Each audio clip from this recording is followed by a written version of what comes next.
বামফ্রন্ট আমল থেকে এখন খুব একটা হয় না, কিন্তু বামফ্রন্ট আমল থেকে এটা এখানকার বা আরও কিছু অঞ্চল আছে যেখানে এটা একটা রীতি হয়ে দাঁড়িয়েছে। কোন গলিতে কে ইলিগাল করছে এটা আমাদের পক্ষে জানাটা খুব মুশকিল। এটা ডিজাস্টার, খুব কনজেস্টেড এরিয়া, আর এটা আজকে তৈরি হয়েছে তা নয় এরিয়াগুলো। আপনারা নিশ্চয়ই এতক্ষণ খবর পেয়ে গেছেন, গার্ডেন রিচে গতকাল রাত প্রায় 12টা নাগাদ 134 নম্বর ওয়ার্ডে একটি নির্মীয়মান বহুতল ভেঙে পড়েছে। নির্মীয়মান বহুতল মানে একটা ফ্ল্যাট বিল্ডিং তৈরি হচ্ছিল, সেটা ভেঙে পড়েছে পাশের ঝুপড়ির মধ্যে। যেটুকু এখন অব্দি আমাদের কাছে খবর, 2 জন মারা গেছেন এই ঘটনায়, আরো বেশ কয়েকজন চাপা পড়ে আছে, মৃতের সংখ্যা বাড়তে পারে এমনটাই কিন্তু পুলিশ প্রশাসনের অনুমান। ঘটনাস্থলে গেছেন পুলিশ কমিশনার, রাজ্যের পুরমন্ত্রী, কলকাতার মেয়র ফিরহাদ হাকিম, রাজ্যের মুখ্যমন্ত্রী গেছেন, মমতা বন্দ্যোপাধ্যায় যাকে 10 দিন রেস্ট নিতে বলেছিলেন ডাক্তাররাও, তিনিই ছুটে গেছেন। কিন্তু তারপর আমরা যেটা দেখলাম, শুরু হলো অজুহাতের খেলা। সেই 34 বছর পুরনো অজুহাত যেটা তৃণমূলের সরকার 13 বছর রাজত্ব করার পরেও দিয়ে যাচ্ছে। আর এমন অদ্ভুত অজুহাত দিলেন মন্ত্রীরা, যেটা শুনে দুজনের মৃত্যুর ঘটনা এবং আমাদের আরো কিছু রাজ্যের বাসিন্দা আটকে পড়ে আছেন, এটা দেখার পরেও মানুষের হাসি পেয়ে যাচ্ছে মন্ত্রীদের অজুহাত শুনে। দেখবেন আপনারা, শুনবেন, দেখাবো সবটা। আপনারা তো জানেন এই সমস্ত ঘটনা আমরা আবার চেপে রাখতে দিই না। এই গুরুত্বপূর্ণ প্রতিবেদন শেষ অবধি দেখুন। আমি মানব, দা নিউজ বাংলায় আপনাদের স্বাগত জানাচ্ছি। গার্ডেন রিচ 134 নম্বর ওয়ার্ড, রাত 12টার মধ্যে সময় ভেঙে পড়ল একটি নির্মীয়মান বহুতল, এবং সেই বহুতলটা ভেঙে পড়েছে কিছু ঝুপড়ির মধ্যে, এবং সেখানেও প্রায় কয়েকজন ঝুপড়িবাসী ছিলেন। নির্মীয়মান বহুতল মানে বুঝতেই পারছেন, এখনো সেই বহুতলটায় কেউ ঢোকেনি, বাড়ি তো তৈরি হয়নি, ফ্ল্যাট বিল্ডিং তৈরি হয়নি, সম্পূর্ণ বেআইনি ইললিগাল ভাবে এই ফ্ল্যাট বিল্ডিংটা তৈরি হয়েছিল, জানিয়ে দিয়েছেন মেয়র ফিরহাদ হাকিম এবং মুখ্যমন্ত্রী মমতা বন্দ্যোপাধ্যায়। ফলে সেখানে কারো থাকার সম্ভাবনা ছিল না। একবার ভাবুন, আর 6টা মাস পরে বা 1টা বছর পরে যদি এই বিল্ডিংটা ভেঙে পড়তো তাহলে কি অবস্থা দাঁড়াতো। বিল্ডিংটা ভেঙে পড়লো কিছু ঝুপড়ির মধ্যে, সেখানেও 25-26 জন ছিল বলে আমরা জানতে পেরেছি। 2 জনের মৃত্যু হয়েছে, আরো প্রায় 6 জন ওর ভেতরে আটকে আছেন। একজনের সঙ্গে কথা হচ্ছে, বাকিদের পরিস্থিতি কি সেটা এখনো কিন্তু জানা যায়নি। মৃতের সংখ্যা আরো কিছুটা হয়তো বাড়তে পারে, এমনটাই পুলিশ এবং প্রশাসনের তরফ থেকে বলা হচ্ছে। মুখ্যমন্ত্রী মমতা বন্দ্যোপাধ্যায় ইতিমধ্যেই মৃতদের পরিবারকে 5 লক্ষ টাকা এবং আহতদের 1 লাখ টাকা করে ক্ষতিপূরণ ঘোষণা করে দিয়েছেন মুখ্যমন্ত্রী মমতা বন্দ্যোপাধ্যায়, যাকে ডাক্তাররা 10 দিন রেস্ট নিতে বলেছিলেন। কিন্তু আমাদের রাজ্যের মুখ্যমন্ত্রী সব জায়গাতে ছুটে যান। এরকম মানুষের বিপদের কথা শুনলে আপনারা জানেন, একমাত্র সন্দেশখালী ছাড়া, কারণ সেখানে তার নিজের দলের লোকদের বিরুদ্ধে অভিযোগ উঠেছে, তাই তিনি সন্দেশখালী ছুটে যাননি, বাকি সব জায়গাতে তিনি ছুটে যান। আজকেও আমরা দেখলাম রীতিমতো কালো রঙের একটা হিজাব পরে গার্ডেন রিচে তিনি ছুটে গেলেন। মৃতদের পরিবারকে 5 লাখ টাকা, আহতদের 1 লাখ টাকা ঘোষণা করলেন। এটাও সাধুবাদ জানানোর যোগ্য। তবে শুধু এটাই বলবো, অন্যান্য জায়গাতেও যেন এই মৃতদের পরিবারকে 5 লাখ টাকা এবং আহতদের 1 লাখ টাকা দেওয়া হয়। শুধুমাত্র গার্ডেন রিচ বলে যেন এটা না হয়, এটা আমরা আগেও দেখেছি, কারণ তার রেট হচ্ছে 2 লাখ টাকা। বিসমত থেকে শুরু করে অন্যান্য জায়গায় বিভিন্ন আমরা দেখেছি, মন্দিরে ভেঙে পড়ার পর, মারা যাওয়ার পর 2 লাখ টাকা ঘোষণা করেছিলেন, সেটা যেন না হয়। সব জায়গাতে যেন মৃতদের বা আহতদের ক্ষতিপূরণ একটাই হয়। কিন্তু যেটার জন্য এই প্রতিবেদন শুরু, অজুহাত শুরু হয়ে গেছে। কি অজুহাত? ওই যে তৃণমূল যে অজুহাতটা দেয়, 34 বছরের পুরনো বাম শাসনের অজুহাত। একটা বাড়ি তৈরি হচ্ছিল ইললিগাল ভাবে, বেআইনি ভাবে, এবং আপনারা জানেন এর জন্য আলাদা করে আর বিশেষজ্ঞ হতে হবে না।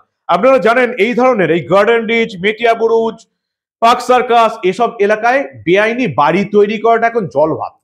এটার মধ্যে এখন আর কোনো নতুনত্ব কিছু নেই। এটা বাম আমল থেকেও হয়ে এসছে, তৃণমূল আমলেও আরো বেশি করে হচ্ছে। কেন হচ্ছে সেটা আপনারা ভালো জানেন। এবং এই বেআইনি গুলো রাতারাতি তৈরি হয়। একটা 5 তলা, 6 তলা বা 7 তলা বিল্ডিং কয়েক মাসের মধ্যে করে ফেলা হয়, যাতে কোনো রকম অভিযোগ ওঠার আগে বিল্ডিংটা কমপ্লিট হয়ে তার মধ্যে লোক ঢুকে যায়।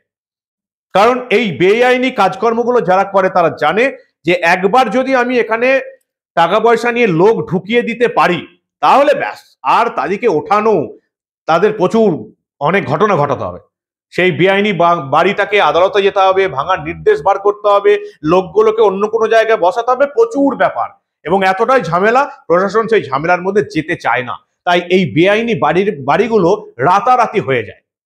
কিন্তু আমাদের মেয়র ফিরহাদ হাকিম কি বলছেন?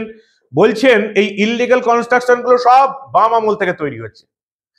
আর তারপরেও যেটা তিনি বললেন সেটা ওই যে বললাম যে আমাদের এই রাজ্যের দুজন আমাদের সহ বাসিন্দা দুজন মারা গেছেন, আরো কয়েকজন আটকে আছেন, মৃতের সংখ্যা বাড়তে পারে, প্রশাসন থেকেই বলা হচ্ছে। তারপরেও ফিরহাদ হাকিমের উক্তি শুনে আমাদের হাসি পেয়ে যাচ্ছে। শুনুন ফিরহাদ হাকিম কলকাতার মেয়র কি বললেন স্পটে দাঁড়িয়ে। না, এটা লিগাল বাড়ি না, ইললিগাল বাড়ি হচ্ছিল এবং সেই অনুযায়ী আইন অনুযায়ী যা যা ব্যবস্থা নেওয়া সেটা আমরা নেব। এটা বামফ্রন্ট আমল থেকে এখন খুব একটা হয় না, কিন্তু বামফ্রন্ট আমল থেকে এটা এখানকার বা আরো কিছু অঞ্চল আছে যেখানে এটা একটা রীতি হয়ে দাঁড়িয়েছে। এখন আমরা ঠিকা টেনেন্সিকে অনেকটা হালকা করেছি, আমরা সব রকম চেষ্টা করি। তারপরে যদি কোন গলিতে কে ইলিগাল করছে এটা আমাদের পক্ষে জানাটা খুব মুশকিল। মেয়র বলছেন গলিতে গলিতে ইললিগাল কনস্ট্রাকশন হচ্ছে, কি করে ধরবো? ভাবুন একবার, ওই যে আমি বলেছিলাম না, যাদের একটা পঞ্চায়েত চালানোর যোগ্যতা নেই, পাড়ার একটা বড় ক্লাব চালানোর যোগ্যতা নেই, তাদেরকে আপনারা দিয়ে রেখেছেন গোটা রাজ্য চালাবার দায়িত্ব। সেই রাজ্যের প্রশাসন, কলকাতার মেয়র বলছেন অলিতে গলিতে এত বেআইনি এরকম বিল্ডিং তৈরি করা হচ্ছে, সবাইকে কি ধরা সম্ভব? ভাবুন একবার কারা করছে। মানুষজন অভিযোগ করছেন যে এলাকার যারা কাউন্সিলর আছেন তাদের মদতেই এই গার্ডেন রিচ, বেটিয়া বুরুজ, পার্ক সার্কাস এই সমস্ত এলাকাতে বেআইনি কনস্ট্রাকশন হচ্ছে। কিন্তু মেয়র বলছেন বেআইনি কনস্ট্রাকশন হচ্ছে, সব কি ধরা সম্ভব? মমতা বন্দ্যোপাধ্যায়, যাকে ডাক্তার জানেন আপনারা যে কপাল ফেটে গেছেন, চোট পেয়েছেন, বাড়িতে কেউ তাকে ধাক্কা মেরে ফেলে দিয়েছে, সেই চোট যাকে ডাক্তাররা 10 দিন রেস্ট দিতে বলেছিলেন তিনি ছুটে গেলেন। এটা কিন্তু আমাদের মুখ্যমন্ত্রীর একটা সাধুবাদ পাওয়ার মতো বিষয়। তিনি সব জায়গায় ছুটে যান। বিরোধী নেত্রী যখন ছিলেন, যেখানেই মানুষের উপর অত্যাচার হতো সেখানে তিনি ছুটে যেতেন। কিন্তু শাসক হওয়ার পর, মুখ্যমন্ত্রী হওয়ার পর তৃণমূল যেখানে যেখানে অত্যাচার করে সেখানে তিনি ছুটে যান না, বাকি সব জায়গাতে ছুটে যান। তিনি এখনো সন্দেশখালী যাওয়ার সময় পাননি, কারণ সন্দেশখালীতে মা বোনদের উপর অত্যাচার করেছে তার তৃণমূলের লোকজন, তাই তিনি সেখানে যেতে পারেননি আর যেতে পারবেনও না। কিন্তু তিনি গার্ডেন রিচে ছুটে গেলেন, রীতিমতো কালো রঙের একটা হিজাব পরে নিলেন। এটাই বুঝতে পারি না, মুখ্যমন্ত্রী গেছেন, আহত নিহতদের পরিবারের পাশে দাঁড়িয়েছেন, খুব ভালো কথা, সাধুবাদ পাওয়ার যোগ্য। কিন্তু গার্ডেন রিচ এলাকায় যাচ্ছি বলে আমাকে একটা কালো রঙের মাথায় হিজাব পরে নিতে হবে কেন? এই নাটকটা কেন? এই অভিনয়টা কেন? 30% ভোটের জন্য? আমার রাজ্যে শুধুমাত্র আমাদের মুসলিম বাসিন্দা যারা আছেন, মুসলিম ধর্মের মানুষ যারা আছেন, তাদেরকে এই রাজ্যের সমস্ত দলকে শুধুমাত্র ভোটের কারণেই ব্যবহার করবে, শুধু ভোটের কারণে। তাদেরকে টাকা পয়সা পাইয়ে দাও, হজ করতে নিয়ে যাও, যাতে শুধুমাত্র ভোটটা পাওয়া যায়। আর এভাবে ইললিগাল কনস্ট্রাকশন হবে যেখানে মানুষ মরবে, এভাবে বকটুয়ে জ্বালিয়ে মারা হবে যেখানে মুসলিম ধর্মের মানুষ মরবে, তার বেলা কিছুই নয়, শুধুমাত্র ভোটের আমরা এদিকে ব্যবহার করব। হিজাব পরে যাওয়ার প্রয়োজন কেন হচ্ছে? আমার যেটা স্বাভাবিক ড্রেস, বাড়ি থেকে যেটা পরে বের হয়েছি সেটা পরেই যাব, অসুবিধাটা কোথায়? একটা হিজাব পরে আমাকে প্রমাণ করতে হবে যে আমি মুসলিমদেরও ভালোবাসি কেন? মুখ্যমন্ত্রী মমতা বন্দ্যোপাধ্যায় সেই একই ফিরহাদ হাকিমের সুরে সুর মিলিয়ে বললেন এসব ইললিগাল কনস্ট্রাকশন বহু দিন ধরে হচ্ছে। কি বললেন মমতা বন্দ্যোপাধ্যায় শুনুন আপনারা। এটা ডিজাস্টার, আপনারা জানেন এগুলো খুব কনজেস্টেড এরিয়া, আর এটা আজকে তৈরি হয়েছে তা নয়। এরিয়াগুলো বছরের পর বছর ধরে, 100 বছর ধরে তৈরি হয়েছে। তবে কিছু বাড়ি তৈরি করে যারা প্রমোটাররা, একাংশ, সবাই নয়। আমি মেয়রকে জিজ্ঞেস করছিলাম যেটা অফিসার পারমিশন দিয়েছে কিনা, ও বলল না, এগুলো সমস্তই বেআইনি, কিছু কিছু হয়। মেয়র বলে দিয়েছেন যে বাম আমল থেকে এই ইললিগাল কনস্ট্রাকশন হচ্ছে। 13 বছর আগে বাম শাসন আমল শেষ হয়ে গেছে, সেই 13 বছর ধরে নাকি এই ইললিগাল কনস্ট্রাকশনটা হচ্ছিল। একটা ছোট বাচ্চাকেও বিশ্বাস করতে পারবেন মেয়র ফিরহাদ হাকিম? আর সেটাই বললেন মমতা বন্দ্যোপাধ্যায়। কবে থেকে হয়ে আসছে সব ব্যাপারই 13 বছর হয়ে যাওয়ার পরেও বামেদের টেনে আনো। মানুষের মারা গেছে, 2 জন মানুষ মারা গেছেন, কয়েকজন মানুষ আটকে আছে, তাদের মধ্যেও কয়েকজন মারা যেতে পারেন। তার মধ্যে দাঁড়িয়েও ফিরহাদ হাকিম আর মমতা বন্দ্যোপাধ্যায় অজুহাত দিচ্ছেন বাম আমলকে টেনে। এক্স হ্যান্ডেলে পোস্ট করলেন রাজ্যের বিরোধী দলনেতা শুভেন্দু অধিকারী। তিনি লিখছেন এই ধরনের বেআইনি কনস্ট্রাকশন কাদের মদতে হচ্ছে? একেবারে প্রশাসনের মদতেই হচ্ছে, সেটা পরিষ্কার জানিয়ে দিয়েছেন রাজ্যের বিরোধী দলনেতা শুভেন্দু অধিকারী। কি লিখলেন শুভেন্দু অধিকারী? দেখুন শুভেন্দু অধিকারী সেই পোস্ট।